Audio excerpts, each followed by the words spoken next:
안녕하세요. 드림 아틀라스 채널에 오신 것을 환영합니다.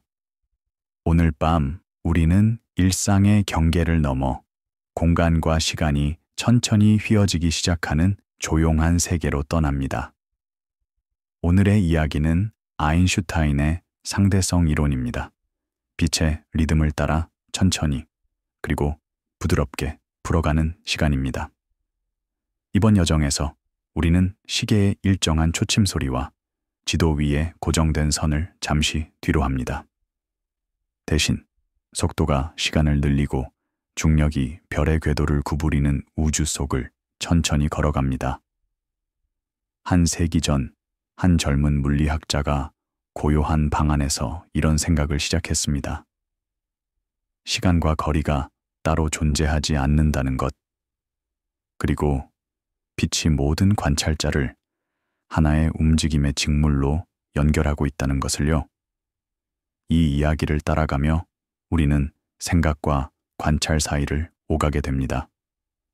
진자의 느린 흔들림과 우주를 가로지르는 별빛의 침묵 사이에서 우주는 어떻게 균형을 유지하고 변화 속에서도 고요함을 지켜가는지를 천천히 알아가게 될 것입니다.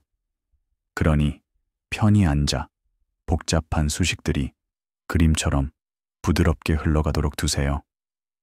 느려지는 시계, 궤도를 도는 행성들, 그리고 보이지 않는 곡선을 따라 움직이는 빛의 흐름 속에서 당신은 아인슈타인이 보았던 세계를 천천히 마주하게 될 겁니다.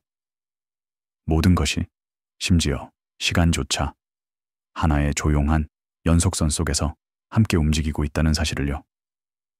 기원의 지점, 작업장, 기록, 그리고 조용한 재설계, 해가 뜨기 전에 희미한 새벽빛 속 엔진들이 일정한 음으로 천천히 울립니다.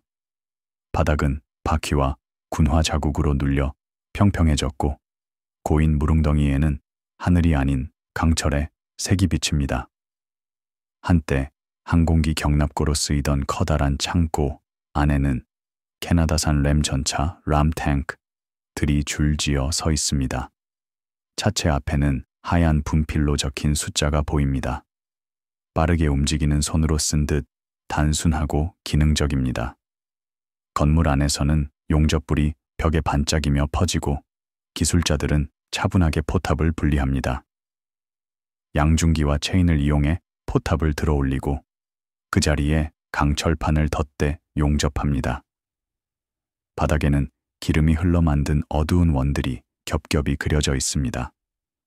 그 아래로는 작업의 순서가 그대로 새겨져 있죠. 이곳은 1944년 8월 초에 프랑스 노르망디, 생토 산토반과 바이오의 바유 사이의 평야입니다. 연합군은 몇 주째 생울타리로 뒤덮인 마을을 하나씩 밀어내며 전진하고 있었습니다. 공기에는 디젤 냄새와 잘린 금속, 그리고 여름의 건조한 먼지가 섞여 있습니다. 이 경납고 안에서는 말없이 조용한 변화가 기록되고 있습니다. 이제 이 전자들은 포를 쏘지 않습니다. 그 대신 사람을 태웁니다. 포탑 대신 긴 벤치가 들어서고 내부 통신선이 다시 연결됩니다. 첫 탑승 시험은 스톱워치와 연필로 기록되며 표에는 이렇게 찍힙니다. 승차 시간, 하차 시간, 제도 캐나다 군단 II Canadian Corps 의 전투 일지는 단 한 줄로 그 목적을 남겼습니다. 보병의 장갑 수송, 과장된 표현도 감정도 없습니다. 단지 실용적인 언어로 보호라는 개념이 이제 철판 뒤에서 이동하는 거리로 바뀌고 있음을 보여줄 뿐입니다. 이 변화는 갑자기 일어난 것이 아닙니다. 공식 명령도 발명가의 이름도 없었습니다. 그저 병참 요청서, 손으로 그린 도면, 현장의 기술자와 장교들의 대화, 그리고 필요로부터 나온 하나의 관찰이 있었습니다. 의무대의 부상 통계, 접근 중 사상자 비율, 그리고 단 하나의 결론, 노출 시간을 줄일 수 있다면 살아남을 확률이 높아진다. 이 조용한 기록이 남긴 것은 혁명이 아니라 실행의 연속성이었습니다. 각 부품 요청서, 개조 기록, 도면에는 이름과 날짜가 적혀 있습니다. 누가 서명했는가, 몇 대가 변형되었는가, 어느 부대에 전달되었는가. 그 모든 숫자는 하나의 단순한 사실로 이어집니다. 생존율은 결과가 아니라 시간의 길이로 계산될 수 있다. 경납고의 풍경은 평범합니다.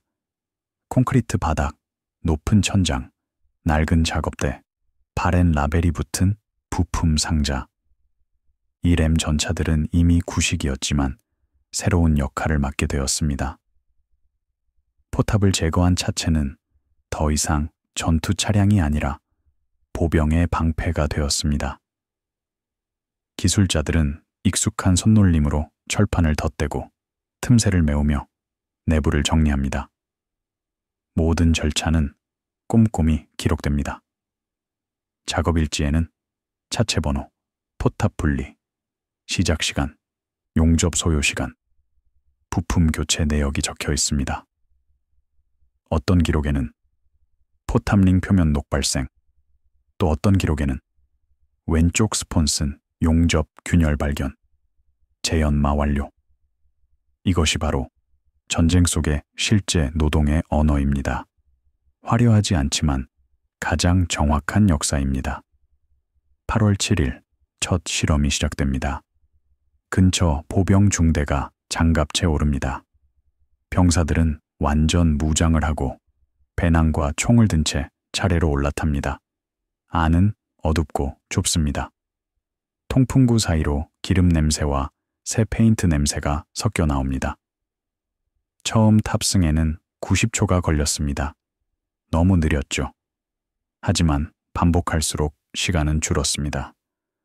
장비를 미리 나누어 들고 가벼운 병사를 먼저 태우고 총을 세로로 세우는 방식으로 결국 1분 이내의 탑승 절차가 만들어졌습니다.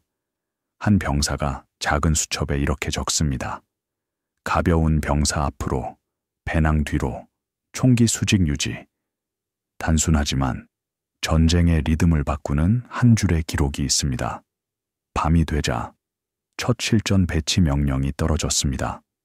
작전명 토탈라이즈, 오퍼레이션 토탈라이즈. 캥거루 장갑차들이 처음으로 전투에 투입됩니다. 그 임무는 단순했습니다. 보병을 포격 시간표에 맞춰 지정된 하차 지점까지 수송할 것. 이제 병사들은 더 이상 포화 속을 걸어가지 않습니다. 그들은 장갑 속에 앉아 계획된 시간표에 따라 움직입니다. 새벽에 포성이 시작되고 장갑차들이 테이프로 표시된 길을 따라 움직입니다. 밤하늘 아래 엔진음은 낮고 일정했습니다. 어둠 속에서 들리는 것은 궤도의 금속음뿐. 그들은 침묵 속에서 단 한 가지 목적만을 향해 나아갑니다. 시간을 줄이는 것. 며칠 후 보고서가 올라왔습니다. 보병의 접근 단계 부상률이 이전보다 크게 줄었습니다. 피해 감소, 사유, 장갑 수송. 이 간결한 문장은 새로운 전술의 시작이었습니다. 8월 중순 같은 방식이 반복되었습니다. 작전은 더 체계적으로, 개조는 더 빠르게 진행되었습니다. 포탑 제거 시간, 내부 설계, 시트 위치까지 모두 표준화되었습니다. 이제 실험이 아니라 제조 과정이 된 것입니다. 각 부대의 정비대는 그 결과를 묵묵히 기록했습니다. 하차 점검 완료, 용접 이상 없음, 엔진 정상. 짧은 문장들이 모여 하나의 변화가 완성되고 있었습니다. 이 조용한 혁신은 전투의 소리 속에서 거의 들리지 않았지만 그날 이후 보병의 전진은 더 이상 예전과 같지 않았습니다. 분석의 초점은 발명이라는 추상적 개념보다는 구조와 시간에 맞춰져 있습니다. 개조된 차체는 새로운 무기가 아니었습니다. 그것은 단지 거리를 건너는 방식을 바꾼 도구였습니다. 기록은 한 가지를 분명히 보여줍니다. 생존 가능성은 이동 시간의 몇 분 차이, 그리고 공기 아래가 아닌 장갑 아래에서 이동한 미터 수에 민감하게 반응한다는 것입니다. 문서의 어조는 감정이 없습니다. 모든 문장은 절차적이고 보호란 단순히 속도, 두께, 하차, 시점 사이의 관계로 표현됩니다. 그 안에는 은근한 수학이 숨어 있습니다. 노출 시간, X적의 화력 밀도, 예상 사망자 수. 노출 시간을 줄이면 다른 모든 조건이 같을 때 피해는 비례해서 줄어든다는 단순한 계산이죠. 이 시기를 연구하는 분석가들에게 이 교훈은 거창하지 않습니다. 작은 변화들의 누적입니다. 벤치 하나, 손잡이 하나, 훈련 시간 몇 초가 위험선의 위치를 옮깁니다. 포탑이 제거된 자리는 공간이 되고 그 공간은 시간이 되며 그 시간은 곧 노출의 감소로 이어집니다.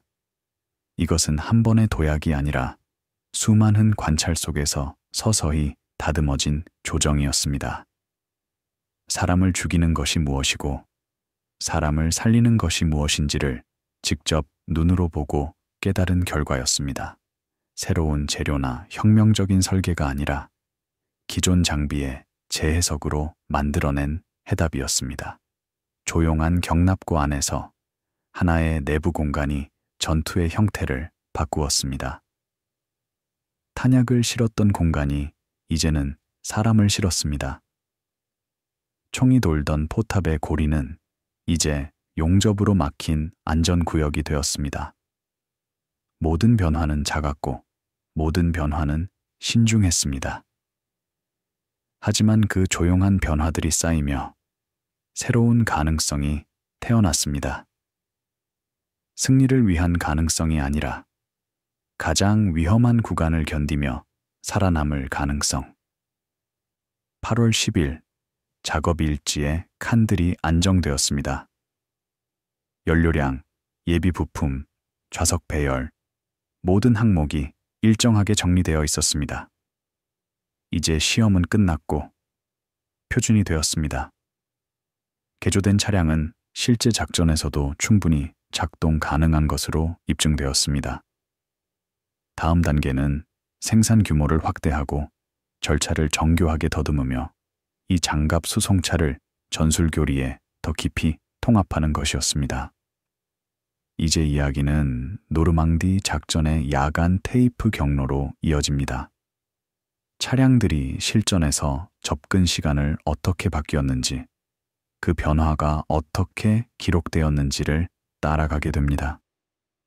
경납고의 불빛은 또 한 번의 밤을 밝히고 있었습니다. 밖에서는 엔진들이 순서대로 시동을 걸며 진동을 시작했습니다. 디젤 엔진의 낮은 진동, 궤도의 삐걱거림, 익숙한 소리지만 목적은 달라졌습니다. 이제 이 기계들은 적 전차를 찾아 나서지 않습니다. 그들은 단지 사람을 실어 나를 뿐입니다. 안전과 전선 사이의 짧고 위험한 몇 미터를 통과하고 사람을 내린 뒤 다시 돌아옵니다. 그 단순한 기능 안에 그들의 모든 가치가 있었습니다. 얼마 후 사람들은 이 차량에 이름을 붙였습니다. 캥거루, 칸가루. 새끼를 품에 안는 동물의 이름이 병사들을 보호하는 강철 상자에 붙었습니다. 처음엔 공식 명칭이 아니었습니다. 서류에는 여전히 개조 수송차 혹은 장갑 보병 수송 차량이라 적혀 있었죠. 그러나 현장의 병사들은 이 이름을 좋아했습니다. 그들에게 어울렸으니까요. 품에 안고 나르는 장갑차. 그 이름은 전장의 냉정한 계산 속에서 태어난 따뜻한 은유였습니다. 첫 실전 투입, 토털라이즈에서 트랙터블까지 새벽이 밝기 전 차량 행렬이 움직이기 시작했습니다. 엔진음이 평야를 가로질러 퍼지고 밀밭 사이로 부는 바람의 소리가 그 위에 겹칩니다.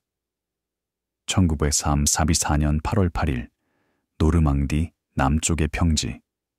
작전명 토탈라이즈.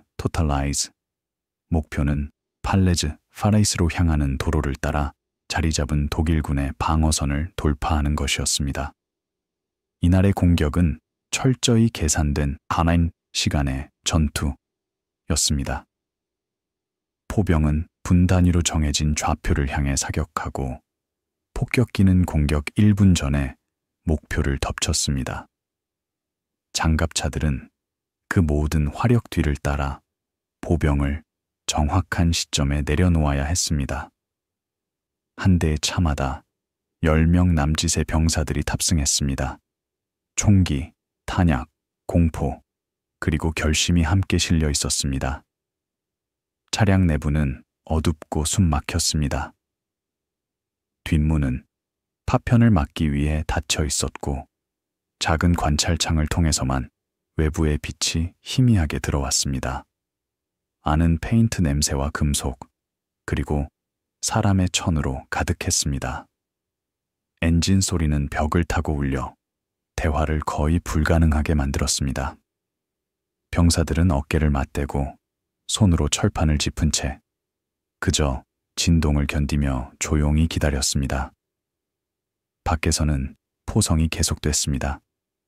밤하늘 너머로 포탄의 궤적이 휘어지고 먼 곳에서 흙먼지가 속았습니다. 그러나 차량 안의 병사들에게 전투는 보이지 않았습니다. 그들은 단지 차량이 멈추면 멈추고 움직이면 몸을 기울일 뿐이었습니다. 첫 번째 단계의 선, 페이스라인에서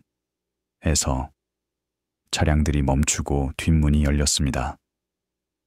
빛이 들어왔고 병사들이 한꺼번에 뛰어내렸습니다. 그들은 빠르게 대형을 잡고 앞으로 포연이 가득한 들판으로 나아갔습니다. 그 순간 장갑차는 다시 후진해 돌아갔습니다. 그들의 임무는 끝났습니다. 가장 위험한 거리를 줄이는 것. 보병들은 하차 후에도 여전히 싸워야 했습니다.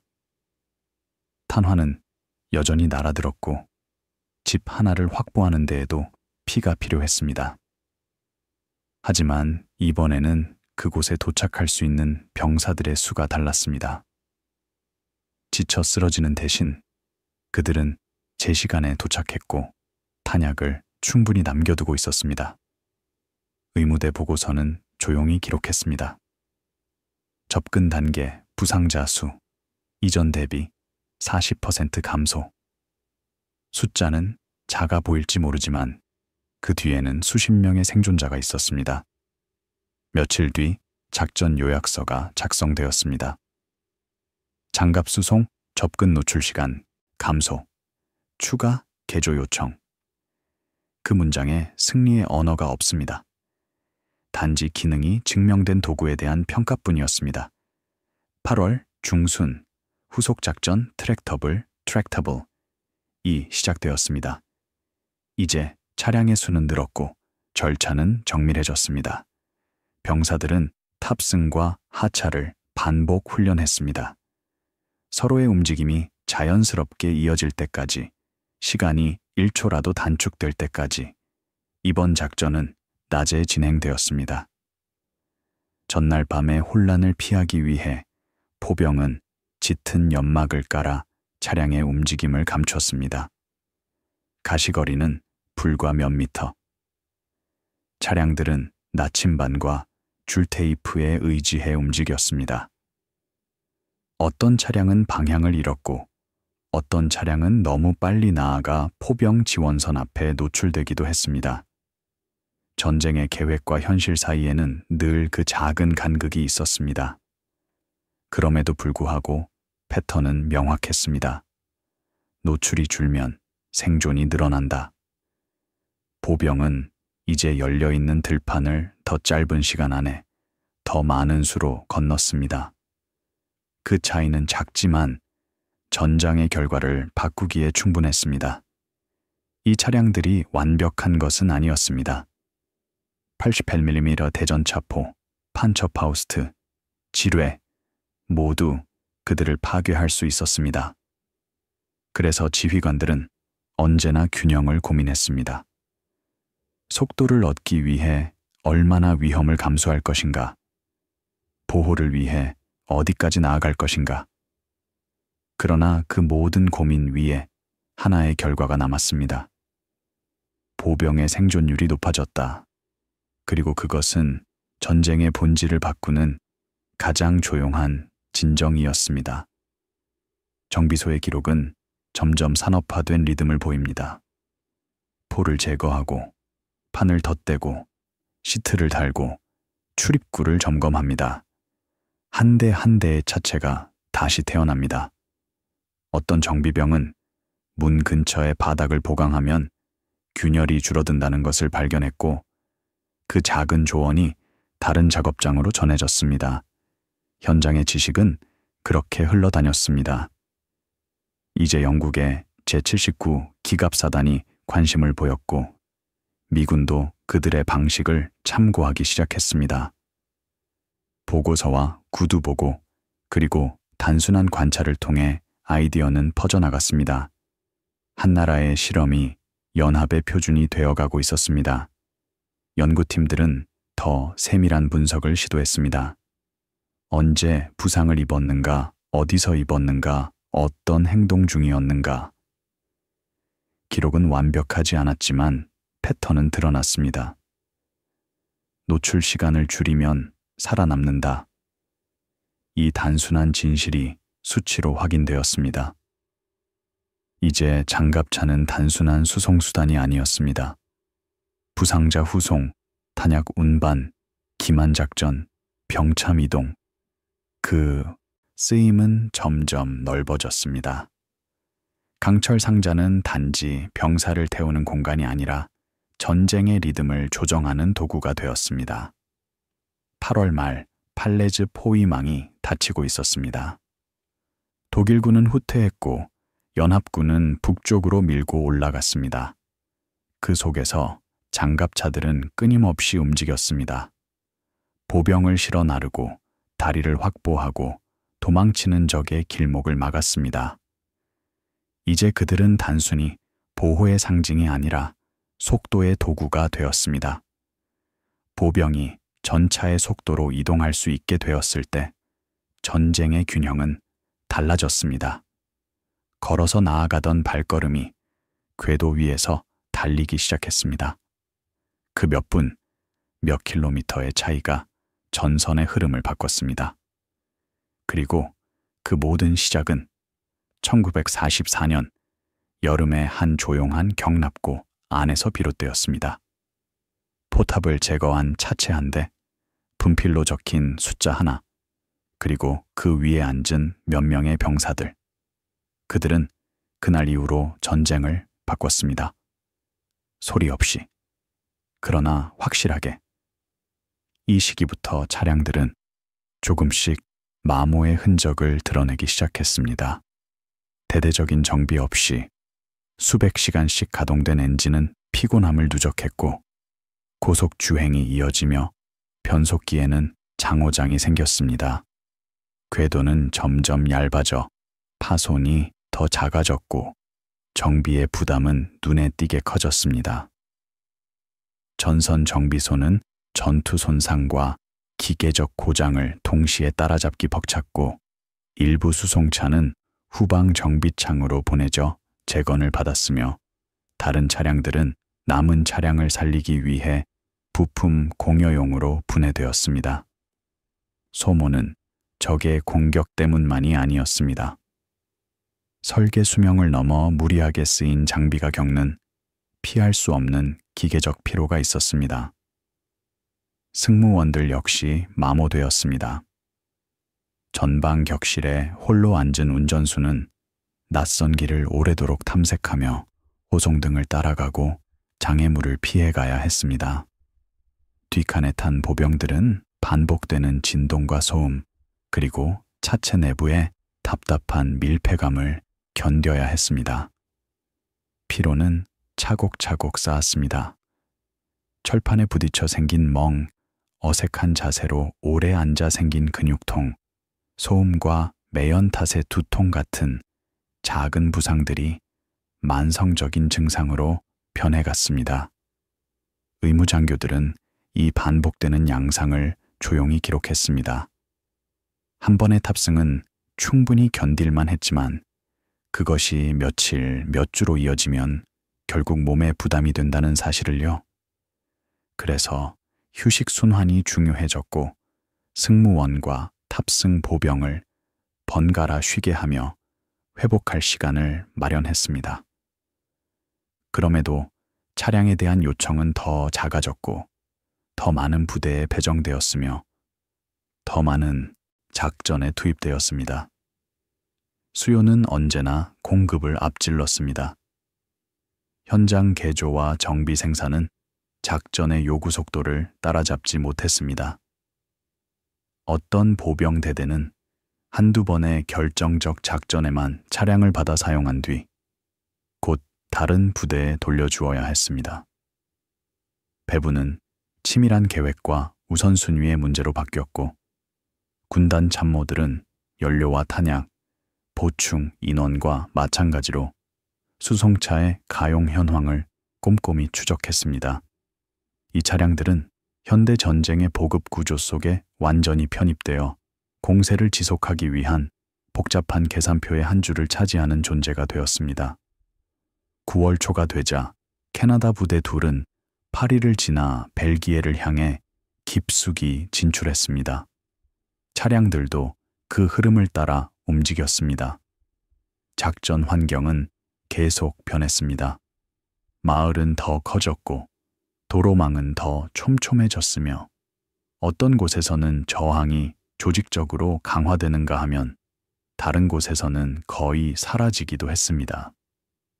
전투의 성격도 돌파와 쐐기에서 추격과 기동으로 옮겨갔다가 독일 국경과 준비된 서부 방벽에 다가서며 다시 느리고 거친 마찰전으로 변했습니다. 그 모든 국면에서 차량들은 스스로를 맞춰갔습니다. 그 유용성은 고정된 것이 아니라 지형과 적의 배치, 그리고 순간의 작전 상황에 따라 달라지는 맥락적 가치였습니다. 이 시기의 분석 요약들은 이 개념에 대한 자신감이 커졌음을 보여줍니다. 장갑 보병 수송차는 다양한 조건에서 스스로의 효용을 증명했습니다. 완벽하다고 할 수는 없었지만 완벽한 도구는 없으니까요. 계속 생산하고 더 넓게 운용할 만큼 효과적이었습니다. 처음엔 사용 경험이 없는 부대에서 회의적인 시선도 있었지만 증거가 쌓이자 그런 시선은 잦아들었습니다. 대대와 여단 지휘관들의 보고에는 더 많은 차량 배정을 요청하는 내용과 함께 개선 제안도 담겼습니다. 어떤 이들은 환기 성능을 높여달라고 했고 또 다른 이들은 운전수와 탑승 인원 간의 통신을 더 원활히 해달라고 했습니다. 일부는 근거리 자위용 기관총 탑재를 제안했지만 차량의 본래 임무를 복잡하게 만들고 중량을 늘린다는 이유로 조심스러운 반론도 뒤따랐습니다. 제도적 기억도 형성되고 있었습니다. 교범에는 장갑 보병 운용 파트가 새로 들어가기 시작했고 신임 보병 장교들은 교육 과정에서 수송차 운용을 배웠습니다. 개조 절차는 기술 게시물으로 정리되어 벤치 배치와 용접 패턴, 적재 한계가 도면과 함께 전달되었습니다. 노르망디의 한 작업장에서 시작된 임기응변은 점차 공식 교리로 자리잡아 관련 군 조직 전반으로 퍼져나갔습니다. 전투 후 촬영된 사진 속에서도 이 차량들은 자주 모습을 드러냈습니다. 다만 주인공은 아니었습니다. 집결지나 도로 교차로 점령된 마을을 담은 사진의 배경에 포탑이 없는 차체가 다른 차량들 사이에 세워져 있고 옆면엔 분필 번호가 남아 있으며 열린 뒷문 주변으로 보병들이 모여 있는 장면이 보일 뿐이었습니다. 이런 이미지들은 군사 아카이브에 보관되어 문서가 말하는 내용에 조용한 시각적 증거를 보탰습니다. 1944년 말의 전장은 이런 궤도형 변형 차량들이 자연스럽게 섞여 있는 풍경이었고 수많은 변형형들 가운데 하나로 흔하게 존재했습니다. 9월 말이 되자 노르망디 전역은 확실히 막을 내렸습니다. 연합군의 진격은 독일 국경선에서 멈췄고 보급은 길게 늘어졌으며 적의 저항은 다시 강해졌습니다. 차량들도 그들을 운영하던 군대처럼 잠시 숨을 고르며 정비를 받고 휴식을 취했습니다. 2달여의 격렬한 작전에서 얻은 교훈이 정리되고 전파되었습니다. 이 차량들은 보병 전술의 계산법을 바꾸어 놓았습니다. 전략적 전세를 뒤집은 것은 아니었습니다. 그것은 더 넓은 힘과 자원, 전장의 큰 무게가 결정할 일이었습니다. 하지만 전술의 층위에서는 분명한 변화가 있었습니다. 탁 트인 공간을 건너며 죽어가던 이들이 줄었고 더 많은 병사들이 싸울 힘을 지닌 채 목표에 도달할 수 있었습니다. 가장 취약한 구간의 시간이 눈에 띄게 짧아졌습니다. 되새겨보면 8월의 먼지와 소음 속에서 개조된 차체가 스스로의 가치를 증명한 방식은 거창한 장면이 아니었습니다. 작은 이익들이 조용히 쌓여 만든 결과였습니다. 몇 분이 모여 생명이 되었고 장갑 아래로 건넌 거리들이 전장의 냉혹한 산수에서 우위가 되었습니다. 이 차량들만으로 전투가 승리한 것은 아니지만 그들은 보병이 더 좋은 상태로 전장에 도착하게 해주었습니다. 그 작은 차이가 수십 번, 수백 번 반복되며 결과를 서서히 움직였습니다. 그 정도면 충분했습니다. 확장과 적응, 노르망디에서 스헬더까지 1944년 가을 북서유럽에는 비가 내렸습니다. 수천 대의 차량이 오가며 도로는 지늘길로 변했고 들판은 궤도가 깊게 파고드는 수렁이 되어 엔진이 신음했습니다. 모든 궤도 차량이 그렇듯 이 수송차들도 이런 조건에서 고통을 겪었습니다. 기동력은 떨어지고 정비는 늘었습니다. 그럼에도 작전은 멈추지 않았습니다. 독일로 향하는 길을 열기 위해서는 강줄기를 잇따라 건너야 했고 보급항을 열기 위해 해안 지역을 정리해야 했으며 오랜 시간 준비된 적의 방어 진지를 하나하나 깎아내야 했습니다. 이 과정에서 수송차들은 새로운 역할을 찾아내기도 했고 동시에 한계를 드러내기도 했습니다. 캐나다 부대들은 안트베르펜으로 들어가는 물길을 비우기 위해 스웰더 하구로 북상했습니다. 항구는 9월 초 거의 온전한 상태로 점령되었지만 하구 양안과 섬들을 독일군이 잡고 있는 동안에는 사용할 수 없었습니다. 이 지역을 정리하려면 수로 위 작전과 물에 잠긴 폴더, 간척지에서의 전투가 필요했는데 이런 환경은 기계화의 장점을 무력화했습니다. 평지를 가로지르는 데 강점을 가진 수송차는 물이 지형을 지배하는 곳에서는 애를 먹었습니다. 그럼에도 차량들은 계속 쓰였습니다.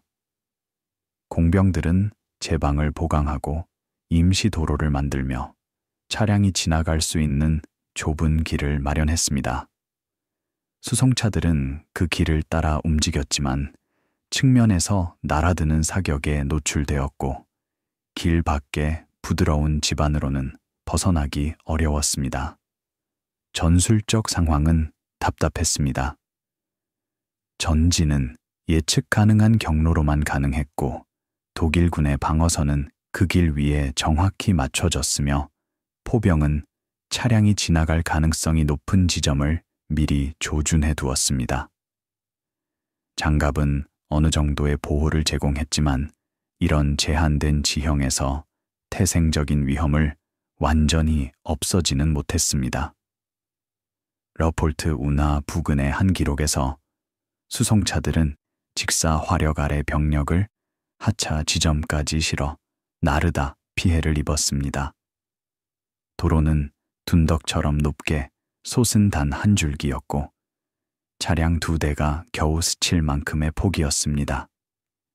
높은 지대의 독일군이 접근로를 굽어받고 박격포와 포탄이 도로를 잇따라 감싸며 떨어졌습니다. 수송차들은 일렬로 문과 해치를 닫은 차에 도달 가능한 최고 속도로 전진했습니다. 몇 대는 피격되었고 어떤 사진에는 엔진 칸에서 연기를 뿜는 차 한 대와 반쯤 열린 뒷문, 여기저기 흩어진 장비들이 담겨 있습니다.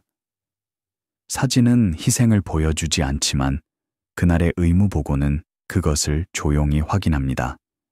얇은 장갑이 막아내지 못하는 직격탄의 무게, 그리고 궤도를 끊어버리는 지뢰의 위협이 분명했습니다. 그럼에도 차량에 대한 수요는 줄지 않았습니다. 괴롭힘 사격을 뚫고 병력을 실어 나를 수 있다는 능력은 손실을 감수하더라도 여전히 가치가 있었습니다. 대안은 같은 사격속을 걸어서 건너는 것이었기 때문입니다. 지휘관들은 냉정하게 계산했습니다. 일부 차량 손실을 감수함으로써 더 많은 보병의 생존을 얻을 수 있다면 그 길을 택했습니다. 10월 내내 이어진 비는 정비를 더 어렵게 만들었습니다. 야외에서 작업하는 수리병들의 손에 공구가 미끄러졌고 부품에는 진흙이 묻었습니다. 엔진은 물과 모래를 빨아들이며 고장을 냈고 전기 계통은 습기에 약했습니다. 마모된 궤도피는 빠르게 닳아 교체 주기가 짧아졌습니다. 전선 정비 기록에는 환경적 마모로 인한 끊임없는 탈락과 복귀가 기록되었습니다. 어떤 차량은 후반구로 보내 제대로 분해 정비를 받았고 어떤 차량은 급한 대로 임시 수리로 버티며 근본 문제를 안고 다시 전선으로 복귀했습니다. 이 무렵 개조 프로그램은 캐나다를 넘어 퍼져나갔습니다. 영국 부대들도 자체 운용을 위해 차량을 요청했고 미군 역시 인겨 M7 프리스트 자주포를 활용해 비슷한 개조를 시작했습니다. 각 군은 자신들의 차량과 작전 환경에 맞춰 방식을 바꾸었고 그만큼 다양한 변형이 등장했습니다. 영국의 개조는 상급 부서에서 배포한 도면을 따라 비교적 표준화되었고 미군은 현장의 긴급성과 작업장 자율성이 반영되어 좀 더 즉흥적이었습니다. 프리스트 기반 차량은 성격이 달랐습니다.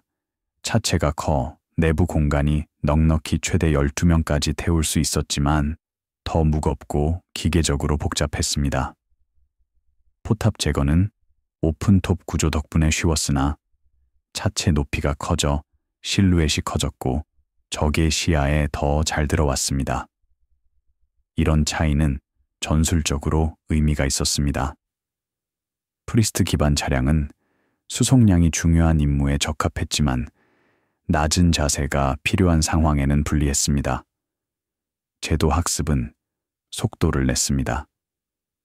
얇은 종이로 인쇄된 훈련 소책자가 배포되어 수송차를 활용하는 부대를 위한 기본 절차가 소개되었습니다. 탑승과 하차, 통신 방법, 피격 시 조치, 소화기 위치와 자세 유지, 요령 등이 그림과 함께 담겼고 문장은 담담하고 실용적이었습니다. 병사들에게는 무장을 준비하되 안전 방향을 유지할 것, 장비로 후문을 막지 말 것, 하차 신호가 오면 지체 없이 퍼질 것 등이 당부되었습니다. 보병대대들은 부대별 전문화된 드릴을 만들기 시작했습니다.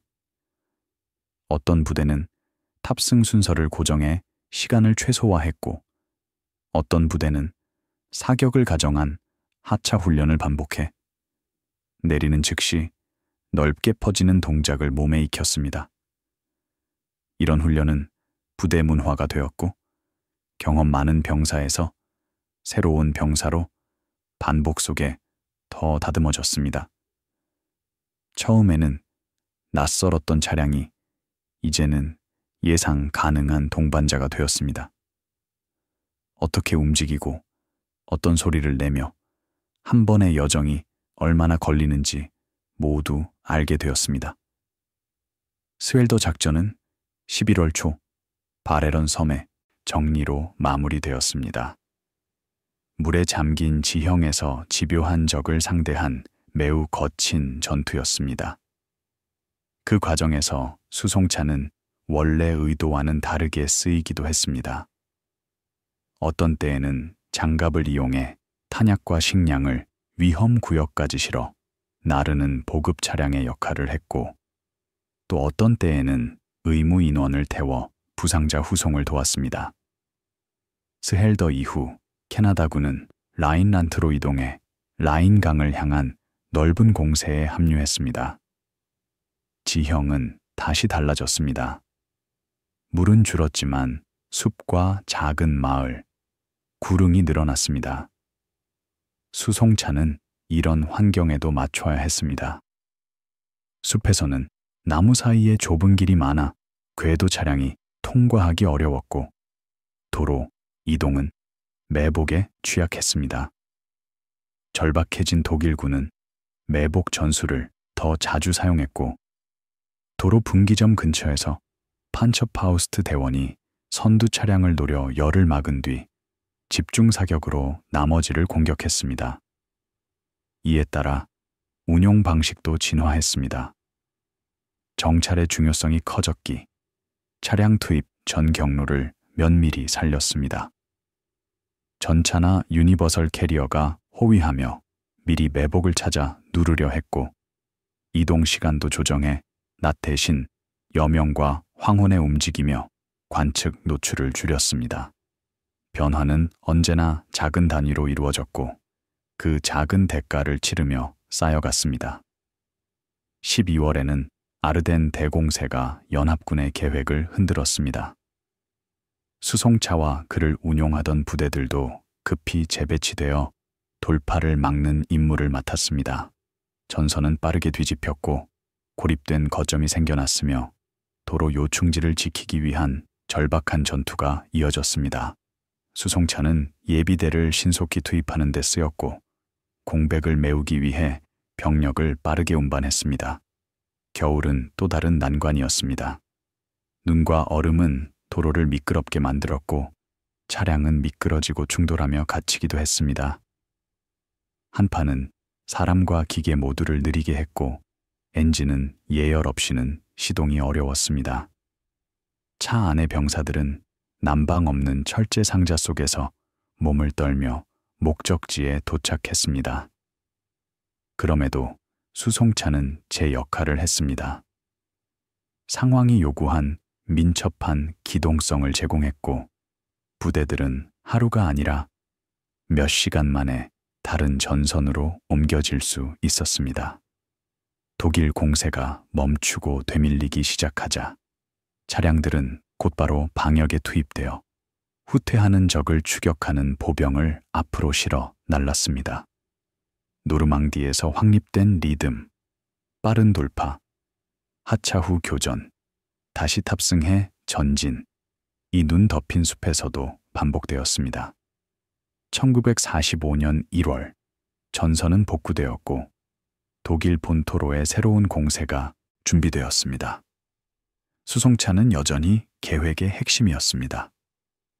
가을과 겨울 내내 계속된 개조 생산으로 수량이 늘었고, 더 많은 부대가 사용법을 숙달했습니다. 이제 이 차량들은 실험이나 특수 장비가 아니라 표준 전력이 되었습니다. 작전 문서는 그 존재를 당연하게 전제했고, 계획은 그 능력을 중심으로 짜였습니다. 이 기간에는 기술적 개선도 이어졌습니다. 수개월의 운용에서 얻은 교훈이 개조에 반영되어 전면 장갑을 보강해 소화기 위협에 더 강해지기도 했고, 내부 환기 장치를 개선해 매연을 줄이기도 했습니다. 일부 차량에는 무정의가 설치되어 차량 지휘관과 후방 탑승 지휘자 간의 통신이 낮아졌습니다. 이런 개선은 모든 차량에 동일하게 적용되지 않았습니다. 각 작업장은 가용 자재와 우선순위에 따라 선택했지만 결과적으로 1945년 초의 차량들은 1944년 8월의 차량들보다 조금씩 더 나아졌습니다. 기본 설계는 같았지만 디테일이 쌓여갔습니다. 운용을 떠받치는 조직도 성숙해졌습니다.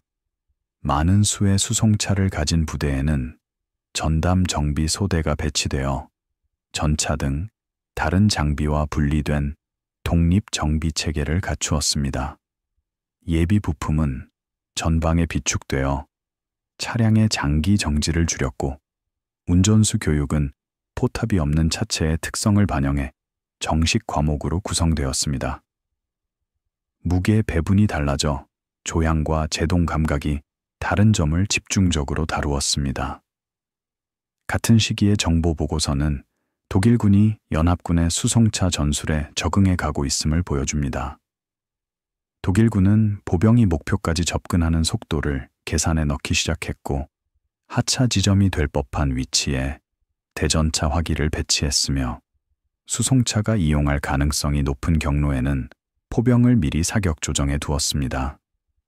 전술의 상호작용은 계속 변화했고, 수송차의 효용은 유지되었지만 항상 도전받는 우위가 되었습니다. 그들이 주는 이점은 저절로 지속되지 않았고, 끊임없는 전술적 세공이 있어야만 지켜질 수 있었습니다. 겨울 전투 동안 손실은 이전보다 늘었습니다.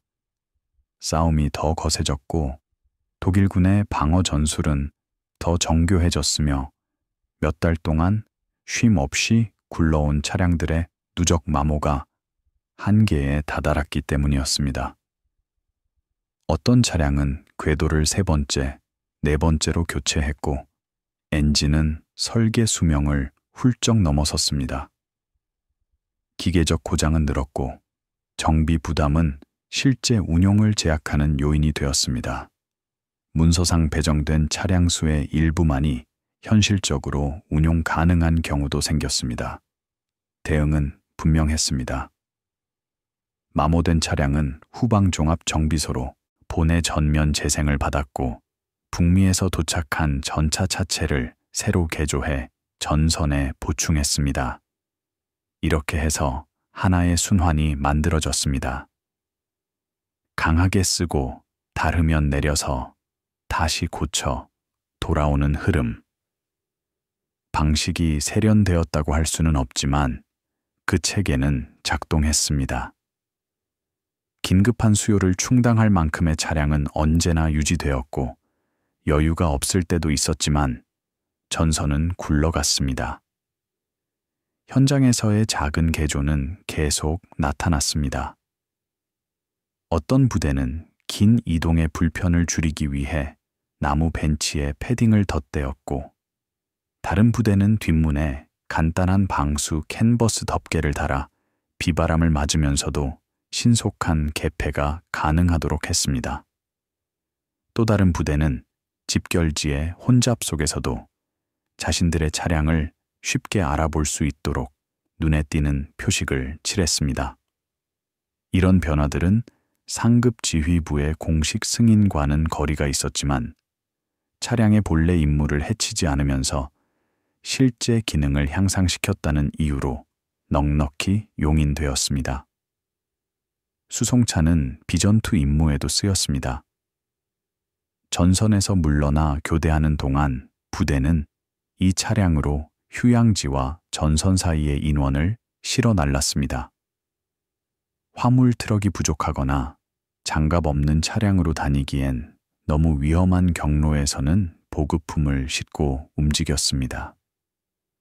들것을 실기엔 내부가 비좁고 승차감도 거칠어 이상적이라 하긴 어려웠지만 전쟁의 현실적인 계산 속에서 전용 의무차가 금방 오지 못하는 상황이라면 부상자를 태우고 즉시 이동하는 수송차가 더 나은 선택이었습니다.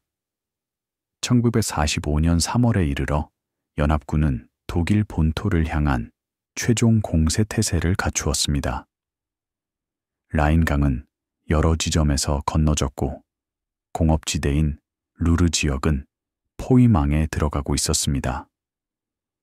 곳곳에서 저항은 여전히 거셌지만 조직은 느슨해지고 전선은 조각나기 시작했습니다. 전략적 결말은 이미 뚜렷해졌습니다. 수송차는 이 마지막 작전에 동참해 무너지는 독일 전선을 관통해 보병을 싣고 전진했고 마을과 도로, 요충지를 점령하며 항복해오는 부대들의 처리를 도왔습니다. 마지막 몇 주 동안 수송차의 역할은 조금 달라졌습니다. 조직적인 저항이 약해진다. 핵심은 화력으로부터의 보호에서 전진 속도로 옮겨갔습니다. 수송차는 고립된 저항을 우회해 앞으로 치고 나가 방어가 차에 정비되기 전에 보병을 목표 지점으로 실어 날랐습니다. 전쟁 내내 가장 빠른 작전 템포가 이어졌고 부대는 하루에도 수십 킬로미터를 전진했습니다. 마을과 숲, 강과 아우토반이 순식간에 스쳐 지나가며 풍경은 흐릿해졌고 그 속도를 가능하게 한 것이 바로 이 차량들이었습니다. 보병은 전차의 속도로 움직일 수 있었고 도보로는 상상하기 어려운 기동을 지속할 수 있었습니다.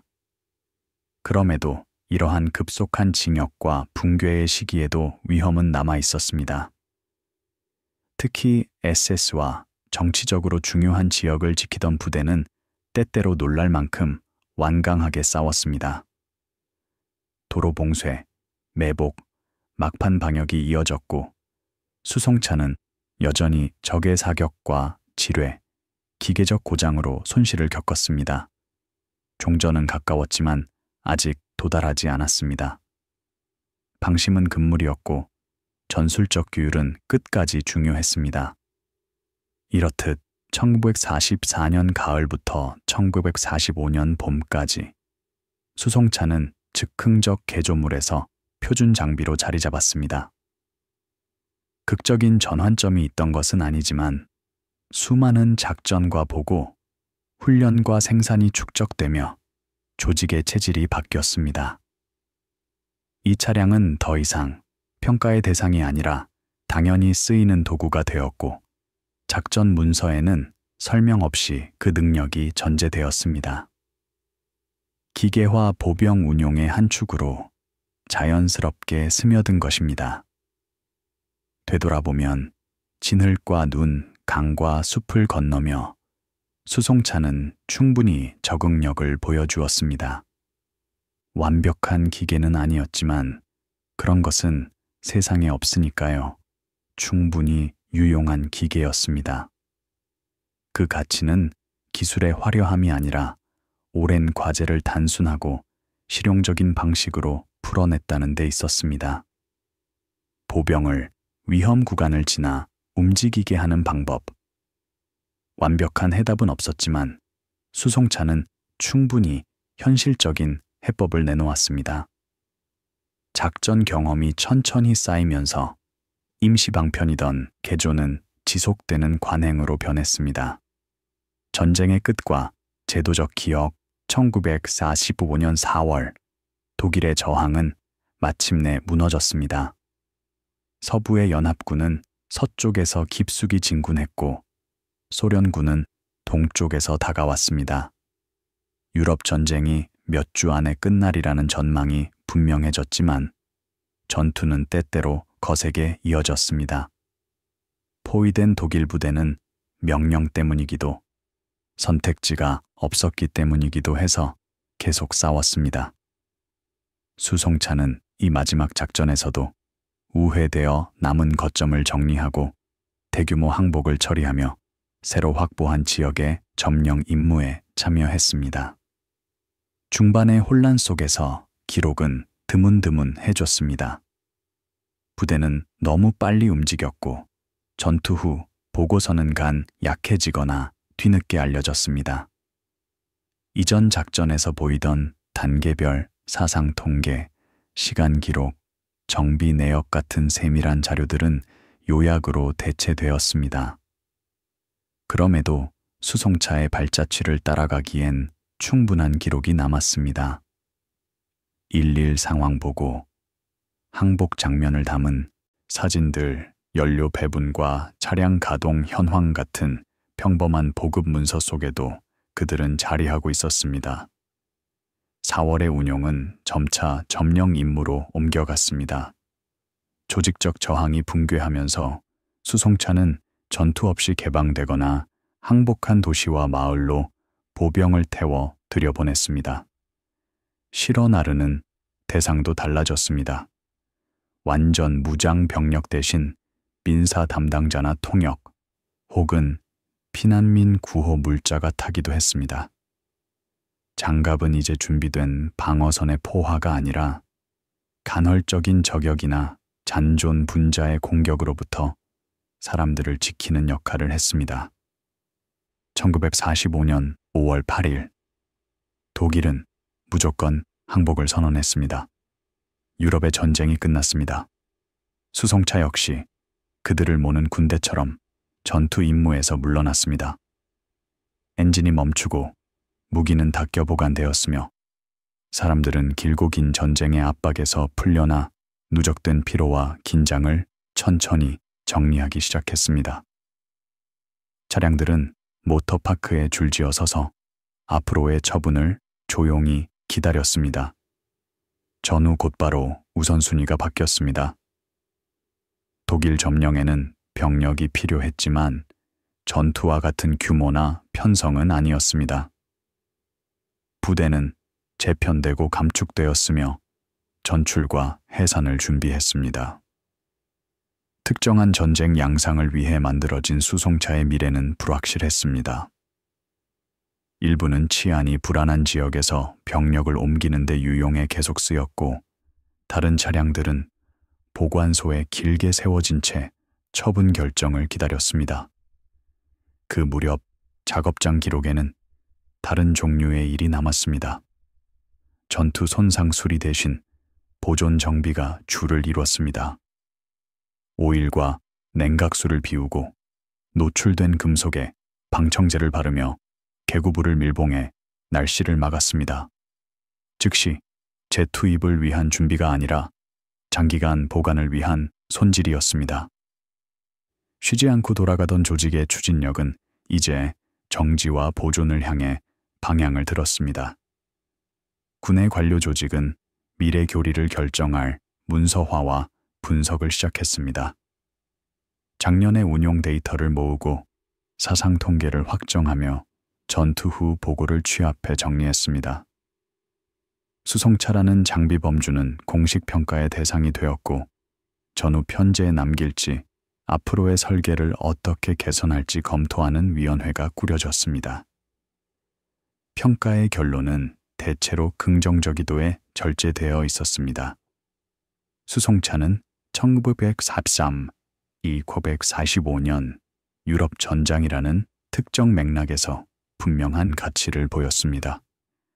접근 단계의 사상을 줄었고 빠른 전개와 기회를 살리는 기동을 가능하게 했으며 기계화 작전의 전술적 유연성을 높였습니다. 다만 본래 설계된 전용 장비라기보다 과도기적 해법에 가까웠음도 인정되었습니다. 현대 대전차 화기에 비하면 장갑은 얇았고 화력이 거의 없어 화력 지원이 필요한 상황에서는 제한이 있었으며 노후 차체를 활용한 탓에 정비 부담이 컸습니다. 이에 따라 권고안이 나왔습니다. 앞으로의 차량은 다른 형식에서 전용 개조하는 방식이 아니라 처음부터 목적에 맞게 설계되어야 한다는 점, 성형 작약탄에 대비해 더 두꺼운 장갑이 필요하다는 점, 최소한 근거리, 자위용 기관총을 갖춰야 한다는 점, 승무원 간 통신 체계를 개선해야 한다는 점, 표준화된 부품과 나은 정비 접근성을 통해 유지가 쉬워야 한다는 점 등이었습니다. 이 권고는 훗날 미군의 MR-13, 영국의 FV-432 같은 전후 장갑 인원 수송차 개발의 밑바탕이 되었습니다. 그 사이 전시형 수송차는 서서히 현역에서 사라졌습니다. 어떤 것은 고철로 잘려나갔고 어떤 것은 재건 중인 동맹국에 넘겨졌으며 소수는 훈련용이나 박물관 전시품으로 남았습니다. 1950년대 초가 되면 실제 운용 중인 차량은 거의 보이지 않게 되었습니다. 맡겨진 역할은 끝났고 더 이상 필요하지 않았습니다. 그럼에도 그 영향은 제도적 기억과 교리 속에 남았습니다. 수송차를 운용하던 지휘관들은 참모학교로 가서 다음 세대를 가르쳤고 시간과 탑승 절차, 장갑과 보병의 결합 운영에서 얻은 교훈은 군 교육의 지식으로 전송되었습니다.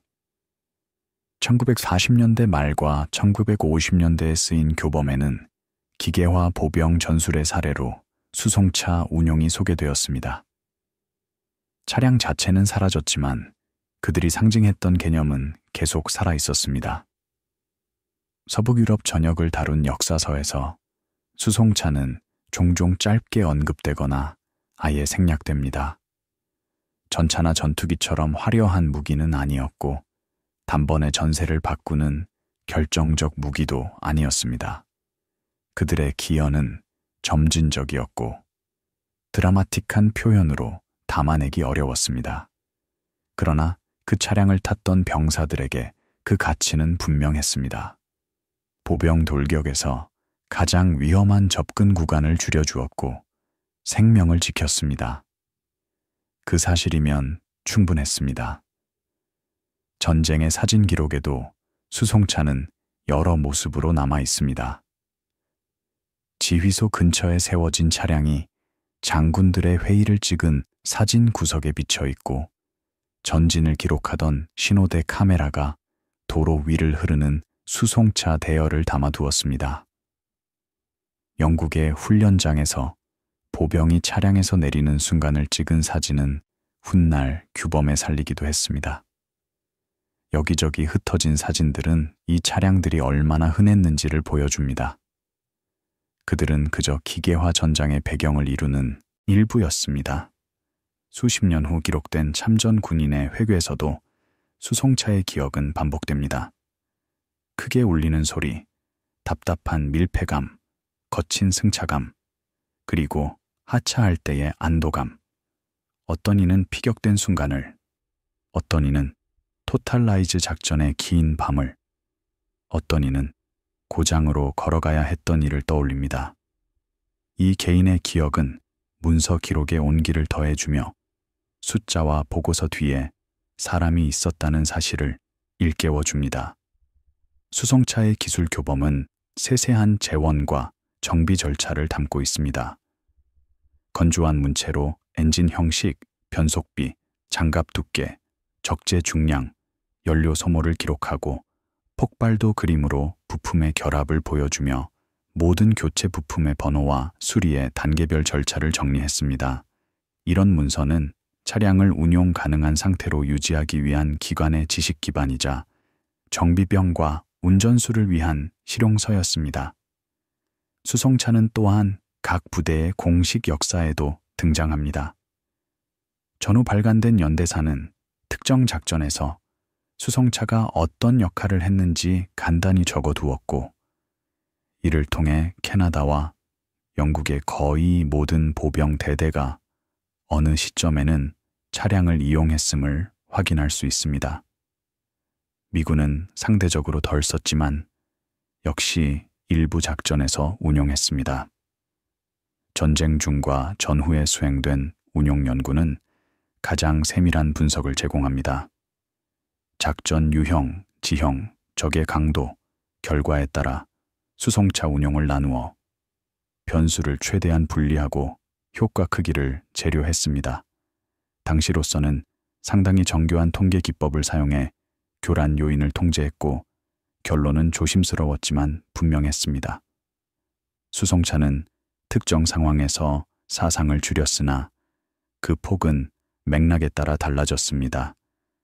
혁명적 변화라고는 하지 않으면서도 의미 있는 개선을 확인했습니다. 비용 대비 효과 분석도 이루어졌습니다. 개조와 부품, 정비 시간의 비용을 줄어든 사상과 비교해 투입이 타당했는지 따졌습니다. 계산은 복잡했지만 결론은 이렇습니다.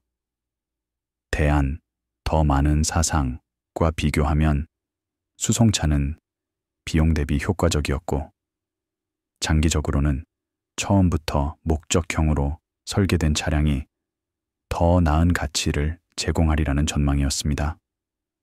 이는 자원을 최적 배분하고 미래를 계획하며 경험에서 배우려는 제도의 현실적 사고를 보여줍니다.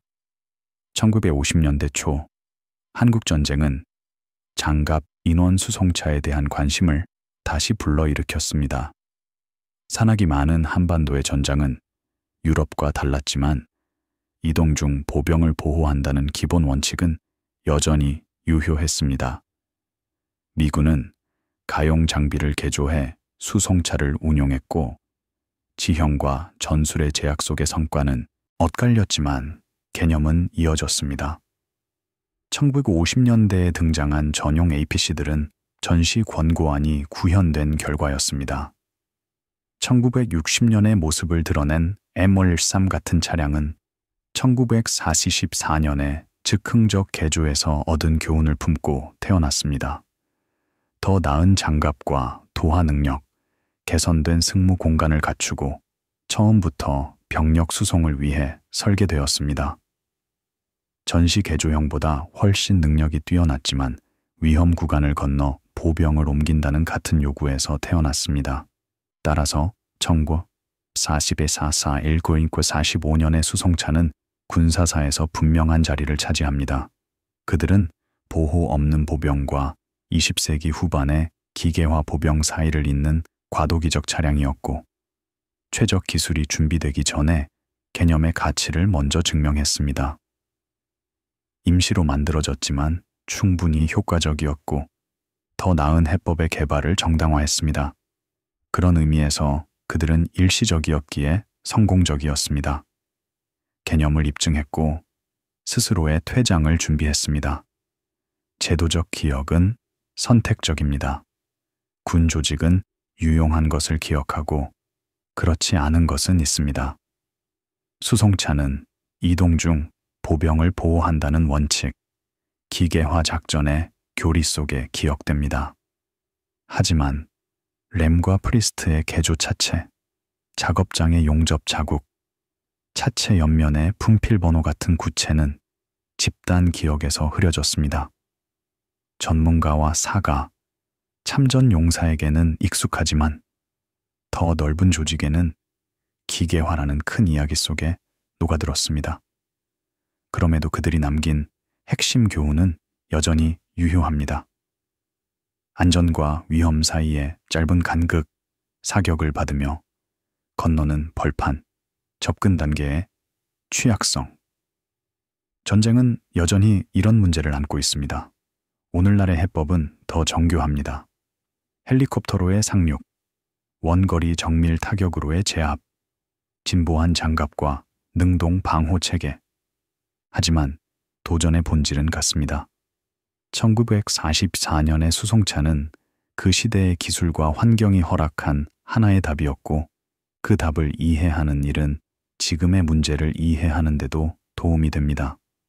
되새김의 한 줄, 조용한 아카이브 속에서 수송차는 데이터의 점과 각주의 문장, 사진 속 배경의 형체로 남아 있습니다. 사상 통계와 정비 기록, 전쟁 수행 조직에 축적된 문서 속에 그들은 조용히 자리합니다. 그들은 거창하게 자신을 드러내지 않았습니다. 다만 매일, 매 작전마다 묵묵히 제 할 일을 했고 그 필요가 사라지자 조용히 퇴장했습니다. 그리고 떠나며 한 가지를 남겼습니다. 보호는 중요하고 시간은 중요하며 노출을 줄이는 일은 더없이 중요하다는 사실. 이 진실은 차량보다 오래 남았습니다. 유산, 분석, 그리고 적응의 연속성 수송차의 이야기는 운용에서 물러났다고 해서 끝나지 않습니다. 그 뒤를 이은 장비와 그들이 영향을 미친 교리, 그리고 기계화 전쟁에 대한 더 넓은 이해 속에서 계속 이어집니다. 이 유산을 따라가려면 차량 자체를 넘어 그들이 드러내 보인 패턴, 즉흥적 발상과 점진적 개조, 전술적 문제와 물적 해법 사이의 관계를 바라봐야 합니다. 수송차의 즉흥적 탄생은 군사 혁신의 더 큰 흐름을 비춥니다. 제2차 세계대전 동안의 많은 전술 혁신은 계획 참모나 연구 부서가 아니라 손에 잡히는 자원으로 눈앞의 문제를 맞닥뜨린 장병들에게서 나왔습니다. 노르망디에서 전차에 용접해 달던 생울타리 절당이 지상부대와 전투기 조종사 사이에서 다듬어진 근접항공 지원 절차, 빠른 전진을 떠받치기 위해 즉석에서 짠 보급 체계가 그랬습니다. 수송차도 같은 맥락이었습니다. 공식 개발 프로그램의 산물이 아니라 작전 수준에서 제기되고 곧장 해결된 구체적 필요의 결과였습니다. 이처럼 아래에서 위로 올라오는 혁신 과정에는 강점과 약점이 함께 있습니다. 강점은 대응성입니다. 문제가 빠르게 풀리고 해법이 곧바로 현실에서 시험되며 피드백이 직선적으로 돌아옵니다. 약점은 표준화의 부족입니다.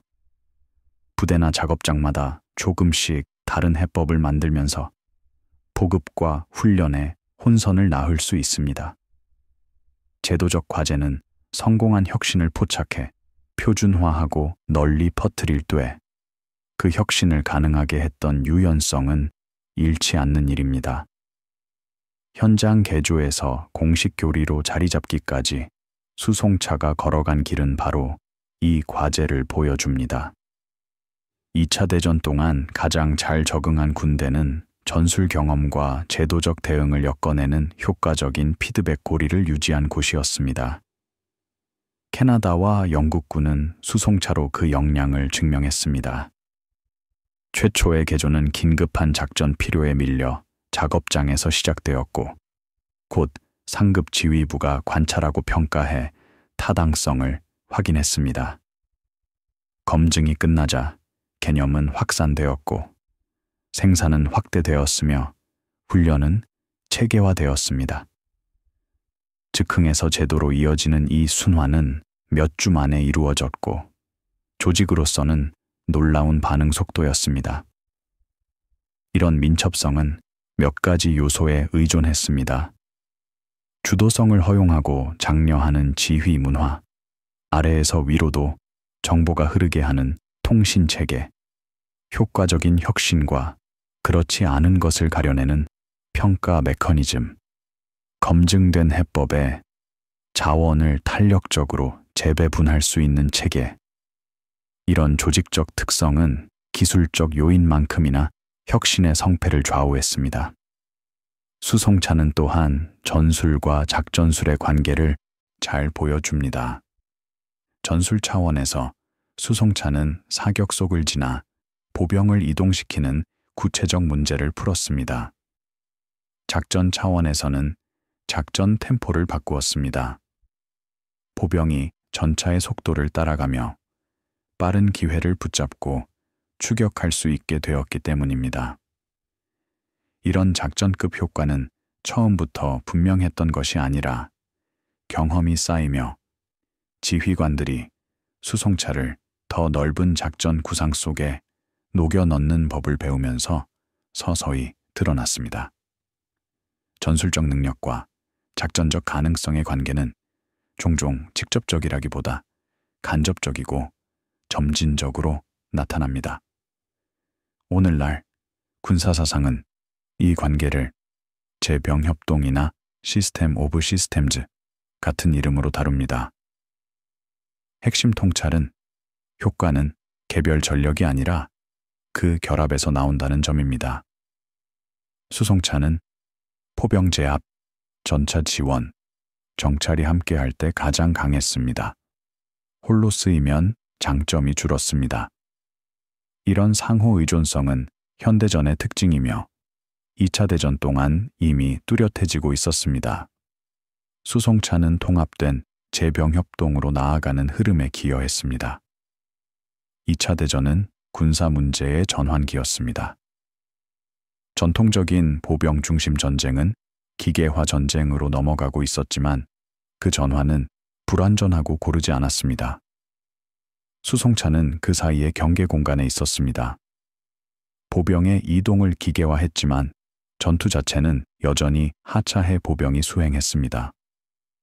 차량에서 자체 무장으로 싸우는 진정한 기계화 보병은 1960년대에 이르러서야 등장합니다. 수송차는 그 전개 과정의 한 걸음, 낡은 개념과 새로운 개념을 잇는 중간 형태였습니다. 이 진화적 시각은 수송차를 역사 속에 놓아보게 해줍니다. 그들은 고립된 현상이 아니라 수십 년에 걸쳐 축적된 기계화의 큰 흐름의 일부였습니다. 전차, 항공기, 자동차, 수송, 무선 통신이 모두 그 흐름의 요소였고 각 요소는 전쟁을 조금씩 바꾸었습니다. 그 누적 효과가 변혁을 이뤘고 그 변혁은 혁명이 아니라 축적을 통해 이루어졌습니다. 수송차는 그 누적 속에 더해진 하나의 단위 변화였습니다. 혁신을 연구하는 역사학은 종종 급진적 혁신과 점진적 혁신을 구분합니다.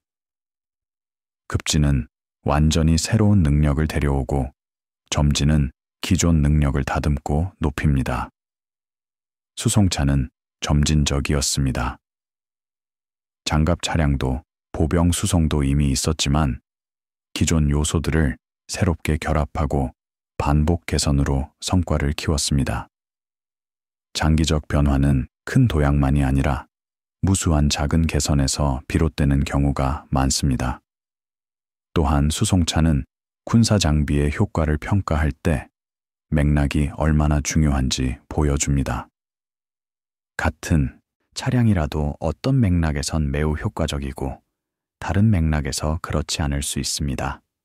1944, 1945년 서북 유럽의 조건, 비교적 열린 지형, 촘촘한 도로망, 보병 중심의 방어에서는 매우 잘 맞았습니다. 그러나 정글, 산악, 사막 등 다른 전장에서는 덜 효과적이었을 수 있습니다. 대중적 논의는 장비를 절대적으로 순위를 매기기 쉽지만 전문 군사 분석은 효과는 언제나 상황 상대적임을 전제합니다. 전쟁 중과 전후에 모인 데이터는 수송차의 효과를 정량적으로 보여줍니다.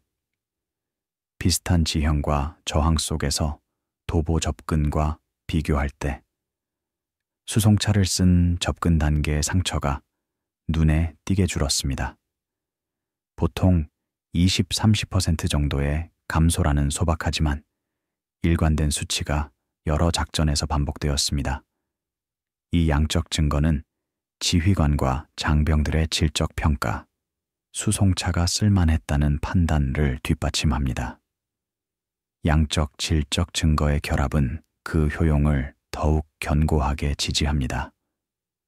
물론 군사 효과의 평가는 언제나 교란 요인으로 복잡해집니다. 수송차를 받은 부대가 더 나은 포병 지원을 받았을 수도, 더 약한 적을 만났을 수도, 차량과 무관한 다른 이점을 가졌을 수도 있습니다. 운용연구팀은 이를 통제하려 애썼지만 전장에서 완벽한 통제는 불가능합니다. 1940년대의 통계 기법도 오늘날만큼 정교하지 않았습니다. 그럼에도 긍정적 기여 자체는 의심하기 어렵습니다. 다만 정확한 크기가 불확실할 뿐입니다. 수송차는 또한 개별 장비와 제도적 요인의 역할을 묻습니다. 성공은 차량 자체 때문이 있을까요? 아니면 그에 동반된 조직 전술적 적응 때문이 있을까요? 차량이 보호를 제공했다 해도 그 보호가 가치를 갖는 것은 올바른 운용, 적절한 타이밍, 올바른 경로, 타 전력과의 통합이 있을 때입니다. 훈련과 교리, 지휘 결정은 차량의 물리적 성능만큼 중요했습니다. 더 넓게 보자면 군사 효과는 장비 하나가 아니라 사람 장비 절차 조직으로 이루어진 전체 체계에서 나옵니다. 전후, 장갑, 인원 수송차, APC의 발전은 전시의 교훈을 흡수하는 한편 새로운 기술과 전략 환경을 반영했습니다. 중앙 유럽 기계화전을 중시한 냉전, 핵의 등장, 장갑과 엔진 기술의 진보가 설계를 바꾸었습니다. 오늘의 M2 브래들리나 독일 푸마 같은 차량은 1944년에는 불가능했던 보호 화력 기동의 고도 통합을 이룹니다. 그럼에도 그 뿌리는 같습니다. 이동 중 보병을 지키고 필요할 때 차량에서 싸울 수 있게 한다는 요구입니다. 이렇게 수송차의 유사는 구체적이면서도 보편적입니다. 구체적으로는 후속 차량의 설계와 교리에 영향을 주었고, 보편적으로는 기계화와 재병 협동에 대한 이해를 넓혔습니다. 기동과 보호로 보병의 취약을 줄이고, 기계화로 작전 템포를 높이며, 한때는 쓸모없어 보이던 장비도 재용도를 통해 새로운 요구를 채울 수 있음을 보여주었습니다. 이런 교훈은 차량이 사라진 뒤에도 오랫동안 군사적 사고에 남았습니다. 수송차를 타본 인간의 경험은 참전 회고와 부대사에 남아 있습니다. 거친 승차감, 닫힌 공간의 답답함, 두려움과 하차의 안도감이 담담히 그려집니다. 포탄의 근접 폭발, 뜻밖의 고장, 성공적인 돌파 같은 구체적 순간들도 함께 기억됩니다. 이런 개인적 기록은 제도적 자료를 보완하며 여러 시각과 분석 수준에서 당시 운용을 충분히 재구성하게 해줍니다. 이 역사적 기억을 보존하는 일에는 여러 의미가 있습니다. 복무한 이들의 경험을 기리고 군사교육의 사례 연구가 되어주며 2차 대전에 대한 역사적 이해를 더하고 오늘의 군사 혁신에도 교훈을 전합니다. 수송차가 개발되고 시험되고 보급된 과정은 오늘날의 군 조직이 새로운 과제에 적응하는데 여전히 유효한 길잡이입니다. 기술은 달라지지만 그 바탕이 되는 조직과 인간의 요소는 크게 다르지 않습니다. 박물관에는 간혹 보존된 수송차가 전시되지만 그 수는 많지 않습니다. 대부분 전후에 폐기되거나 다른 용도로 바뀌었습니다. 전시의 즉흥을 보여주는 몇 대만이 군사 컬렉션 속에서 살아남아 사람들로 하여금 설명을 넘어 실물을 마주하게 합니다. 비좁은 실내, 투박한 벤치, 용접된 장갑판, 그 물성은 글만으로는 전하기 어려운 감각을 건넵니다. 사진 기록은 차량 실물보다 훨씬 많이 남아 있습니다. 대열로 이동하는 장면, 집결지에 정차한 모습, 보병이 승하차하는 순간 등 수천 장이 보관되어 있습니다. 사진은 차량만이 아니라 기계화 전장의 풍경을 담습니다. 진흙과 차량의 군집, 병사들의 표정까지 수송차가 작전 환경 속 어디에 놓였는지를 보여줍니다. 군사 아카이브에는 기술 도면과 공학 문서도 남아 있습니다.